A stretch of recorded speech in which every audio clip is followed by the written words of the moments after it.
The bus rumbled to a stop, its brakes sighing. The doors swung open, releasing Danny into the familiar embrace of Pine Ridge. Or so he thought. The air hung heavy, unusually still. The sweet scent of pine needles, usually so strong, was faint, almost absent. Danny's backpack felt heavier than usual as he trudged up the hill toward home. He glanced around, a knot of unease tightening in his stomach. Something was off. The town seemed deserted, the houses shuttered like watchful eyes. Even the usually playful squirrels were nowhere to be seen. He reached his house, a sigh of relief escaping his lips, but as he fumbled for his keys, a shiver ran down his spine. The silence was unsettling, broken only by the distant cawing of a crow, a lonely, mournful sound. Danny stepped inside, his heart pounding. The house was dark and strangely cold. He flicked on the light, but the familiar warmth of home was missing. Something was wrong, very wrong. The next morning, Danny woke up to an eerie silence. He remembered the stillness from the day before, the absence of familiar sounds. He rushed to the window, his heart sinking. The bird feeder, usually a flurry of feathers and chirps, hung empty. He raced outside, his eyes scanning the sky. Nothing. No robins, no sparrows, not even a pesky crow. The sky, usually a vibrant canvas of life, was a vast, empty expanse. A shiver traced its way down his spine. Where had all the birds gone? He ran down the street, his bare feet slapping against the pavement. He stopped at Mrs. Henderson's, the sweet old lady who always had a plate of cookies waiting for him.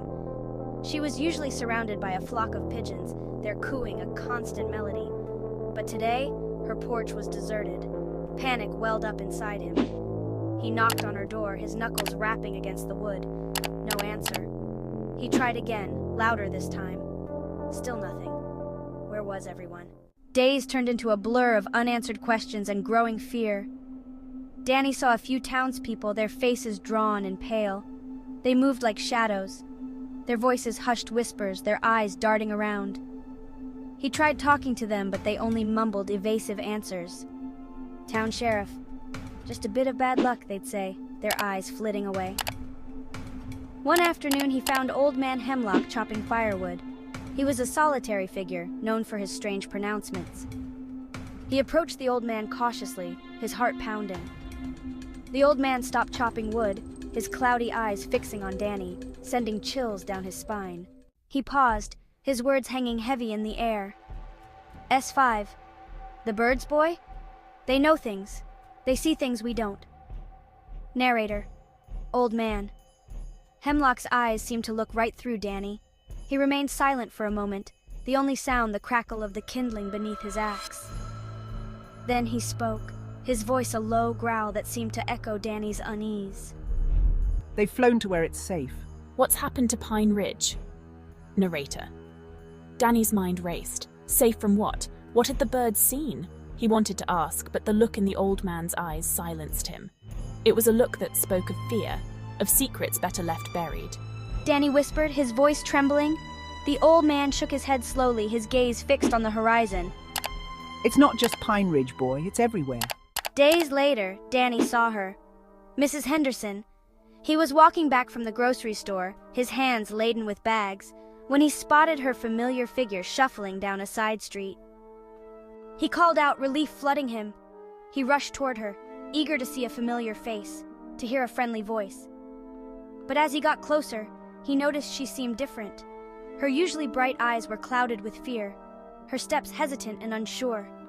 She flinched when she saw him, her hand flying to her mouth as if to stifle a scream.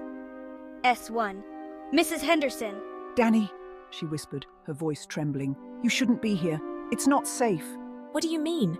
Where have you been? What's going on?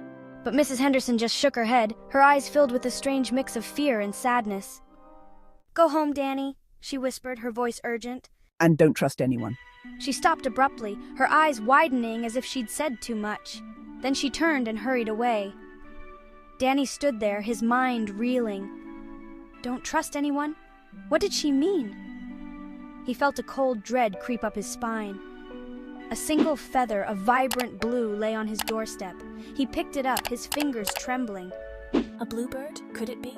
Hope flickered within him, a tiny spark in the overwhelming darkness.